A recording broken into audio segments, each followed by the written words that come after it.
Didn't you start out as like a bartender or something? Bouncer or something? I was going to say, I wish I was the bartender. No, I was the lump of lard on the front door that told you couldn't come in or kind of like, dragged you out by your ear. I was, I lived in London, East London. I was a whiskey drinking biker. My male modeling career wasn't going anywhere, so I ended up working on the door. So how did you evolve into where you are now?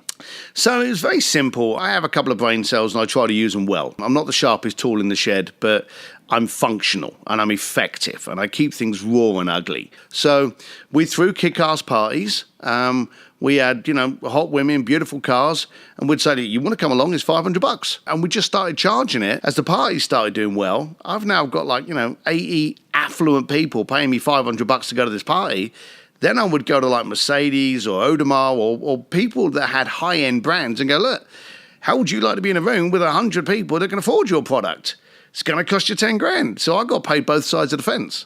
It wasn't intelligence. It was just common sense. Yeah, well, it's not that common. You were a promoter, basically. I started off, it went lower than that. I had regulars coming into the nightclub. And if the nightclub was a bit lame that night, I wouldn't let them in. And they'd be like, why are you not letting me in?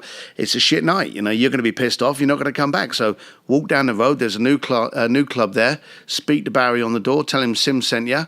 Have a good night down there. So I became kind of an oracle of where was good and where was happening. Then I started making my own events. And then I had people coming up to me going, I want to go to Monaco for the Formula One Grand Prix. Have you got any connections? And I'd be like, yeah, sure I had. And then I'd go home and try and work out where the frickin' hell Monaco was. Even though you didn't. I had no idea. God, I blagged it all the way through. Yeah, you got her done, though. Yeah.